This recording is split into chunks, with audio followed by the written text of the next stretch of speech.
तक हाथी ने सारे कुटुंब और कबीले वालों को बुलाया था, कोई नहीं आया। अब हाथी जल में जाते से ही भगवान को पुकारने लगा। जब भगवान को पुकारने लगा, भगवान आए मेरे चरण को बचाएं। भगवान जब जाने लगे, बैकुंठ से जब मेरे नारायण जा रहे थे, गरुण पर बैठ कर जा रहे थे, उसी समय कैलाश के पास में से मेरे भगवान जब निकले,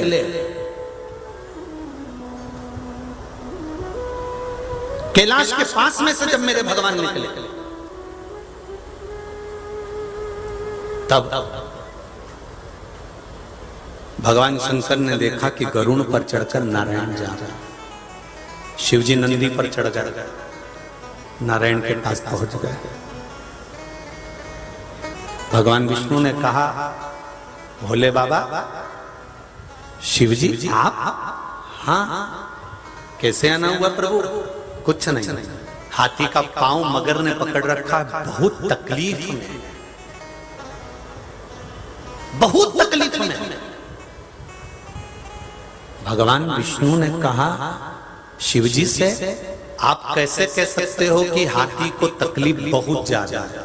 शंकर भगवान कहते हैं, मैं मृत्यु लोक में रहता हूं तो मुझे मालूम है कि जीव की गति क्या होती है, जीव का तकलीफ क्या होती है, जीव का कष्ट क्या होता है, जीव का दुख क्या होता है। मैं जानता हूं कि हाथी को दुख कितना हो रहा होगा, मैं जानता हूं हाथी को तकलीफ कितनी हो रही होगी। आप थोड़ा जल्दी जाइए ना नारायण, आपको बुलाया है इसलिए आपको जाना पड़ेगा, थोड़ा जल्दी जाइए ना नारायण।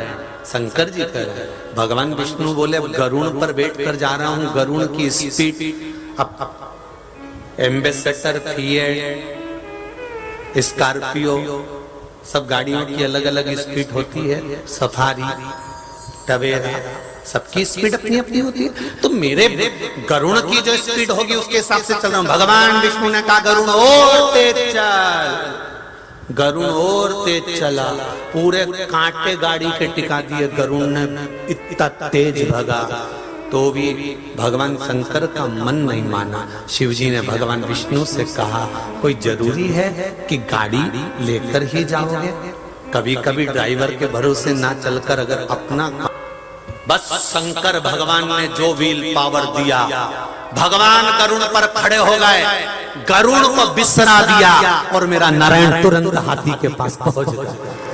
गरुड़ बिसराया और हाथी के पास। इसलिए श्रीमद् भागवत में वर्णन आता है कि गरुड़ को बिसरा दिया एक गज के लिए, एक हाथी के लिए, और गरुड़ को बिसराकर, गरुड़ को छोड़कर मेरे भगवान विष्णु हाथी के पास पहुंचे और हाथी के चरणों को छुड़ा लिया।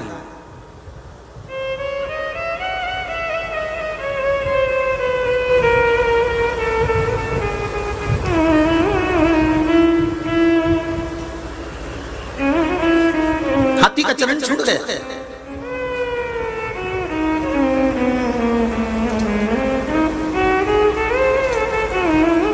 हाथी ने भगवान नारायण को कमल का पुष्प समर्पित कर दिया।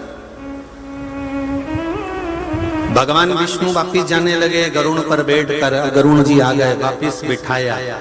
श्रीमद् भागवत सब सुने हैं ना, अच्छे से चरित्र सुना है ना ये वाला गरुड़ जी का।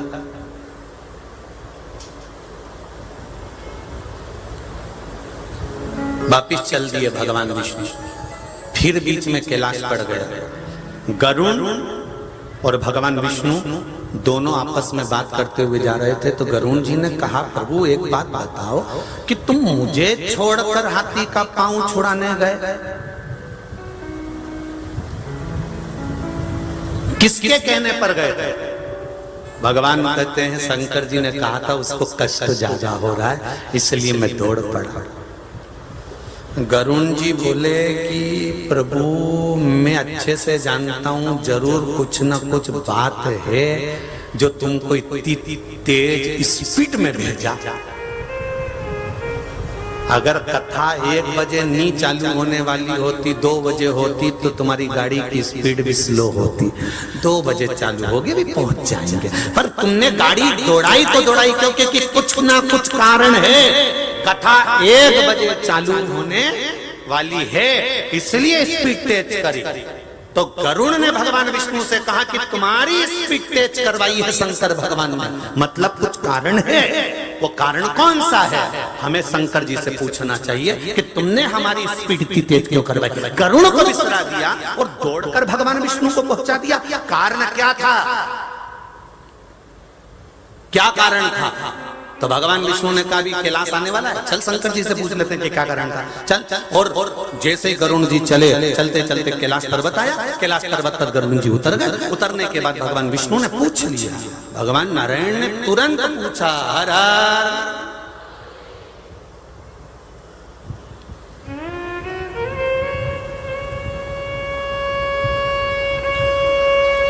शिव जी मुस्कुरा रहे थे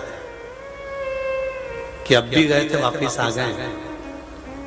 और ये जब जब किसी का उद्धार कर कर जाते थे तो सीधे वैकुंठ जाते थे, पर आज पहली बार कैलाश पर आ गए। श्रीमद् भागवत का बड़ा सुंदर संवाद है गजेंद्र मोक्ष की कथा, आपने कई बार सुनी होगी। हो सकता है शिव महापुराण का थोड़ा सा अंश आपके जीवन में उतर जाए कि मेरे शंकर लीला क्या करते हैं। बस गजेंद्र मोक्ष की कथा से शिव की लीला का गुणगान करना है कि शंकर क्या करते हैं वो देखिए।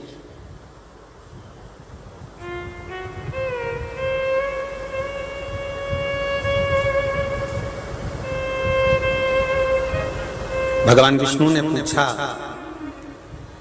क्या बात है भोले बाबा, हाथी का पांव छुड़ाने के लिए भेज दिया, ऐसा क्या हो गया था, सत्य बताना भोले बाबा, क्या हुआ क्या था।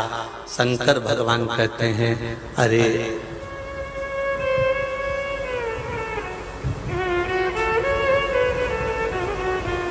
हाथी का पांव तो तुम धीरे धीरे जाकर भी छुड़वा लेते, चल जाते।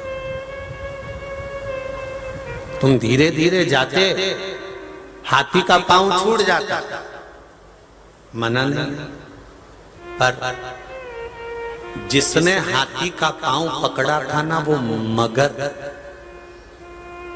जिसने हाथी का पांव पकड़ा था वो ग्रह, उसने मेरी खूब आराधना करी थी। तब एक बार मैंने कह दिया था कि नारायण के कोई भक्त का चरण पकड़ लेना, फिर छुड़वा मैं दूंगा। भक्त मुक्त बाद में होगा, पहले मुक्त तुझे करवा दूंगा। अब हाथी पहले मुक्त हुआ था कि मगर पहले मुक्त हुआ था? बोल दो जरा, बोलो जम के बोलो जरा, कौन मुक्त हुआ? मगर। सुदर्शन उठाया भगवान ने और मगर का शीश काट दिया, मगर के प्राण छूटे और मगर शंकर भगवान को धन्यवाद देकर जा रहा है कि मेरा उद्धार को लेकर ये शिव, ये गजेंद्र मोक्ष की कथा।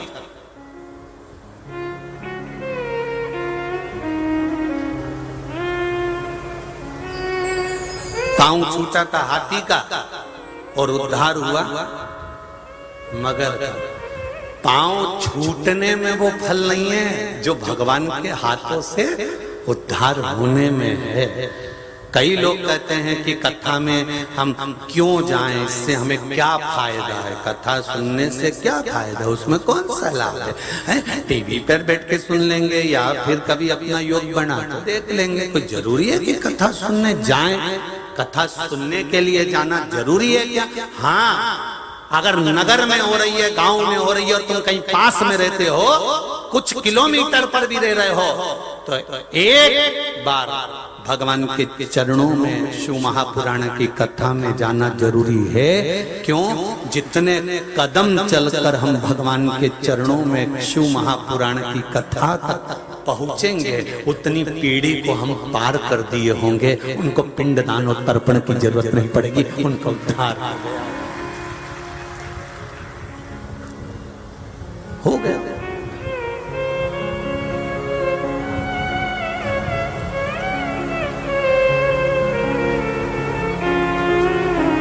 लाखों लोग, लाखों भक्त आप शिव महापुराण की कथा चिंता ना, तेरा क्या होगा कालिया।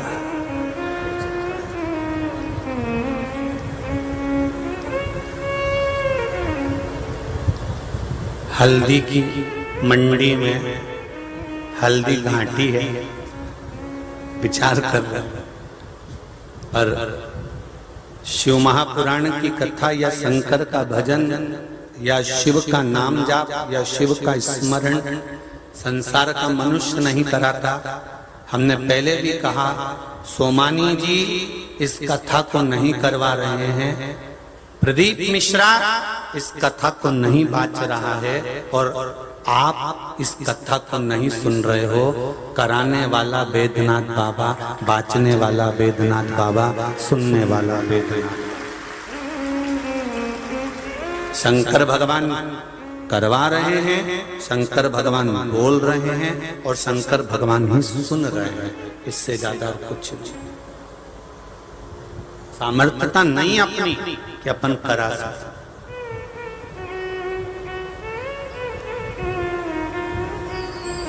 कितने लोगों का निशुल्क का भोजन व्यवस्था करना, जो रात्रि को ठहरते हैं, जो ठहरे यहाँ रात को, हाथ उठाओ जरा। आज बहुत हो रहे, उधर भी हो बहुत सारे, ठीक है, कोई दिक्कत तो नहीं हुई, बढ़िया आनंद चकाचक, बहुत बहुत साधु।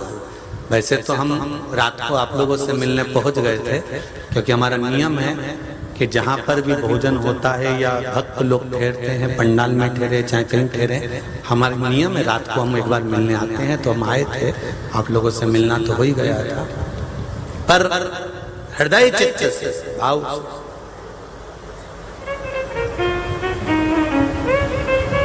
करा शिव रहा भगवान शंकर। दुनिया भर में जब भी शिव महापुराण का भोजन भंडारा चलता है तो कहीं धर्मशाला में या पंडाल इधर उधर होता है, पर पल्ली बैजनाथ में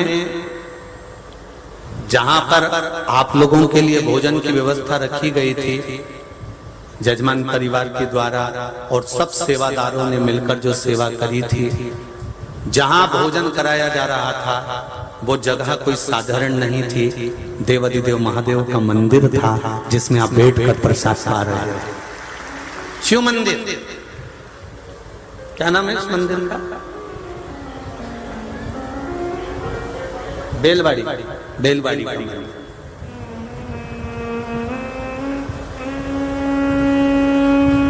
शायद लिंगायत संप्रदाय का है, लिंगायत संप्रदाय,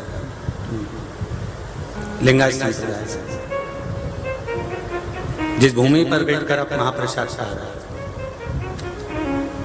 और बाबा बैद्यनाथ जी से कहकर जाना कि बाबा बैद्यनाथ बाबा ऐसी कृपा करना।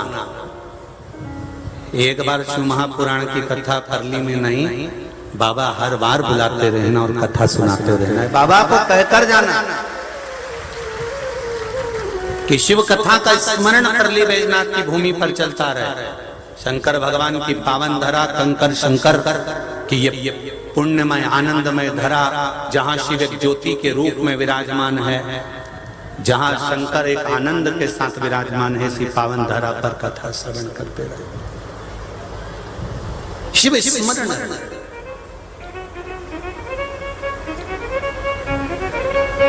भगवान ने केवल हाथी का उद्धार नहीं करवाया, मेरे शंकर भगवान, मेरे करुणा सागर, मेरे त्रिकालदर्शी, मेरे कैलाशी, मेरे अविनाशी ने उद्धार करवाया तो मगर का